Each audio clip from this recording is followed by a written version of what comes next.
Hello viewers, welcome to our channel. నేను మీ చరణ్ పరిమి. విజయ్ స్థాపించిన పార్టీకి కౌంటర్లు వేస్తున్న రజనీకాంత్ కౌంటర్లు వేయాల్సిన అవసరం ఎందుకు వచ్చింది? రజనీకాంత్ రాజకీయాల్లో లేరు. ప్రత్యక్ష రాజకీయాల్లోకి నేను వస్తాను అని గత 15 ఏళ్ళుగా ఊరిస్తూ వచ్చిన వ్యక్తి సడన్గా తర్వాత ఒక వారం రోజుల్లో నేను ఇంకా పార్టీ పెట్టేస్తున్నానని కూడా వ్యాఖ్యానించి ఒక స్టేట్మెంట్ ఇచ్చి సరిగ్గా పార్టీ పెట్టాల్సిన టయానికి నేను పెట్టడం లేదు అని చెప్పేసి ఆయన బోర్డు తిప్పేశారు. ఎందుకు ఆ విధంగా చేశారు అని చూస్తే దాని వెనక వేరే రీజన్లో ఆయన చెప్పాడు, అది ఆరోగ్య పరిస్థితులు అవి ఇవి అని చెప్పేసి. కానీ దాని వెనక వేరే ఒక ప్రాంతీయ అభిమానానికి సంబంధించిన కొన్ని కారణాలు అయితే ఉన్నాయి. సో ఆ కారణాలు మనం మాట్లాడదాం ముందు. సో దీంట్లో చూస్తే విజయ్ కొత్తగా ఒక పార్టీ పెట్టాడు, తమిళ వెట్రి కజగం అనే పార్టీ. సో ఇప్పుడు ఆ పార్టీ తరపు నుంచి ఆయన దాదాపు 2 కోట్ల మంది మెంబర్షిప్ అయితే చేయబోతున్నాడు. సో ఒకేసారి హ్యూజ్గా అంతమందిని తనకు కార్యకర్తలుగా, వాలంటీర్లుగా, వర్కర్స్గా, అలాగే పార్టీలో కీలకమైన వ్యక్తులుగా మార్చబోతున్నాడు. సో వీళ్ళు ఖచ్చితంగా వచ్చే ఎలక్షన్స్లో ప్రభావం చూపుతున్నారు. ఎందుకంటే 2 కోట్ల మంది అంటే నాట్ ఈజీ థింగ్. పార్టీ సభ్యుడు అయిపోయాడంటే ఓటేస్తాడనే దాదాపు 2 కోట్ల ఓట్లు ఇంకా దాదాపు తన జేబులో ఉన్నట్టే. తనకున్న అభిమాన గణం అటువంటిది. రాజకీయాల్లో, సినిమాల్లో చాలా గొప్ప ప్రభావం చూపించిన వ్యక్తి. సో అటువంటి వ్యక్తి రాజకీయాల్లోకి వస్తే ఖచ్చితంగా ఒక సెన్సేషన్ క్రియేట్ చేయడానికి స్కోప్ ఉంటుంది. ఎంతో కాలంగా రాష్ట్రంలో వేళ్ళూనుకొని ఉన్న సీనియర్ పార్టీలను కూడా వాటిని దెబ్బతీసే అవకాశం ఉంది. వాటిని ఒక్కసారిగా కదిలించే ఛాన్స్ అయితే ఉంటుంది. ఆ సీఎంలు కావచ్చు, మిగతా వాళ్ళని కూడా ప్రభావితం చేసే ఛాన్స్ ఉంటుంది. పవన్ కళ్యాణ్ గారు ఇప్పుడు అదే చేసి చూపించారు. సో ఇప్పుడు ఆ అవకాశం విజయ్కి వచ్చింది. విజయ్ కూడా చేయగలడు అనేది కనిపిస్తుంది. దానికి ఒక ఎగ్జాంపులే పవన్ కళ్యాణ్ విజయం. పవన్ కళ్యాణ్ దాదాపు 10 సంవత్సరాలు పోరాడితే కానీ ఆయనకి విజయం రాలేదు. సో విజయ్ ఏంటంటే, విజయ్ స్ట్రాటజీ వేరే విధంగా ఉంది కాబట్టి ఆయనకు ఖచ్చితంగా అవకాశం అందుకునే ఛాన్స్ ఉంది. దీన్ని దృష్టిలో పెట్టుకున్న ఏమో కానీ రజనీకాంత్ గారు విజయ్ మీద విమర్శలు చేశారు. అయితే ఈయన వెనక వేరే స్ట్రాటజీ ఉన్నట్టు మనకు అనిపిస్తుంది మొత్తం గమనిస్తే. సో రజనీకాంత్ గారు ఎక్కడ చేశారు ఏంటంటే, ఆయన ఒక బుక్ లాంచ్ ఈవెంట్కి పాల్గొన్నారు. సో ఏవి వేలు అని చెప్పి ఒక వ్యక్తి కలైగ్నర్ ఎలుమ్ధాయ్ అనే ఒక బుక్ రాశాడనమాట. సో ఆ బుక్ లాంచ్ సందర్భంగా రజనీకాంత్ గారు గెస్ట్గా వచ్చారు. వచ్చిన తర్వాత అంటే ఈ బుక్ ఎవరి గురించి రాశారు ఏంటంటే, కలైగ్నర్ ఎవరిని అంటారు? కరుణానిధి గారిని అంటారు. సో అందులో ఆయన సంబంధించిన విషయాలు ఇలాంటివన్నీ ఉన్నాయి. సో ఆ బుక్ మీద ఆవిష్కరణ చేస్తూ రజనీకాంత్ గారు కొన్ని వ్యాఖ్యలు చేశారు. అందులో ముఖ్యంగా డిఎంకే పార్టీ అనేది మర్రి చెట్టు లాంటిది. సో ఇంత మర్రి చెట్టు లాంటి పార్టీని ఎవరు కదిలించలేరు అని చెప్పేసి వ్యాఖ్యానించారు. డిఎంకే మర్రి చెట్టు అంటే, మర్రి చెట్టు కింద మనకు సామెత ఉంది, మర్రి చెట్టు కింద చిన్న చిన్న మొక్కలు మొలవు అని చెప్పేసి. సో దాని ప్రకారం ఈ మర్రి చెట్టు కింద చిన్న మొక్కల్లాగా లేకపోతే చిన్నగా కనిపిస్తున్న పార్టీలేవి? అఫ్కోర్స్ కొత్తగా వచ్చిన పార్టీనే కనిపిస్తుంది, ఎందుకంటే ఆల్రెడీ వేళ్ళునుకొని ఉన్న పార్టీ కనిపించదు కదా.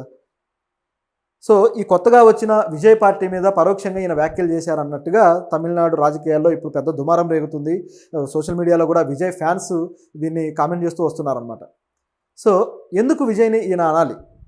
ఇంకా దీంతోపాటు ఇంకేమన్నారంటే, రజనీకాంత్ వ్యాఖ్యలన్నీ ఒకసారి చూస్తే, ఈ పార్టీ మర్రి చెట్టు లాంటిది, దీన్ని ఎవరూ కదిలించలేరు అనడంతో పాటు కరుణానిధి గారు రాజకీయాల్లో చాలా గొప్ప వెలిగిన వ్యక్తి. ఆయన చూపించిన ప్రతిభ కావచ్చు, అలాగే ఆయన పడిన కష్టాలు కూడా, రాజకీయాల్లో ఆయన ఎదుర్కొన్న సమస్యలు, మరొక వ్యక్తి అయితే పారిపోతారు, రాజకీయాల నుంచి కనుమరుగైపోతారు.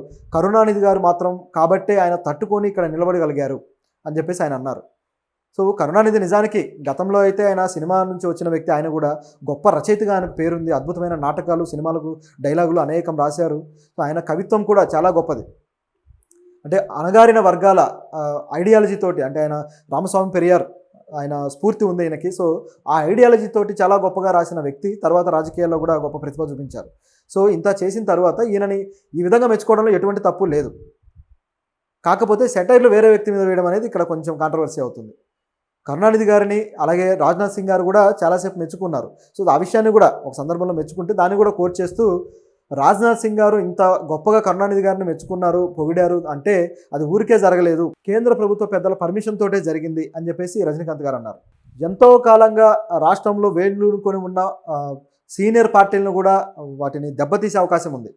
వాటిని ఒక్కసారిగా కదిలించే ఛాన్స్ అయితే ఉంటుంది. ఆ సీఎంలు కావచ్చు, మిగతా వాళ్ళని కూడా ప్రభావితం చేసే ఛాన్స్ ఉంటుంది. పవన్ కళ్యాణ్ గారు ఇప్పుడు అదే చేసి చూపించారు. సో ఇప్పుడు ఆ అవకాశం విజయ్కి వచ్చింది. విజయ్ కూడా చేయగలడు అనేది కనిపిస్తుంది. దానికి ఒక ఎగ్జాంపులే పవన్ కళ్యాణ్ విజయం. పవన్ కళ్యాణ్ దాదాపు 10 సంవత్సరాలు పోరాడితే కానీ ఆయనకి విజయం రాలేదు. సో విజయ్ ఏంటంటే, విజయ్ స్ట్రాటజీ వేరే విధంగా ఉంది కాబట్టి ఆయనకు ఖచ్చితంగా అవకాశం అందుకునే ఛాన్స్ ఉంది. దీన్ని దృష్టిలో పెట్టుకున్న ఏమో కానీ రజనీకాంత్ గారు విజయ్ మీద విమర్శలు చేశారు. అయితే ఈయన వెనక వేరే స్ట్రాటజీ ఉన్నట్టు మనకు అనిపిస్తుంది మొత్తం గమనిస్తే. సో రజనీకాంత్ గారు ఎక్కడ చేశారు ఏంటంటే, ఆయన ఒక బుక్ లాంచ్ ఈవెంట్కి పాల్గొన్నారు. సో ఏవి వేలు అని చెప్పి ఒక వ్యక్తి కలైగ్నర్ ఎలుమ్ధాయ్ అనే ఒక బుక్ రాశాడనమాట. సో ఆ బుక్ లాంచ్ సందర్భంగా రజనీకాంత్ గారు గెస్ట్గా వచ్చారు. సో ఇదంతా కరుణానిధి గారి గురించి పొగుడుతూ ఉన్నారు, ఇదంతా బాగానే ఉంది.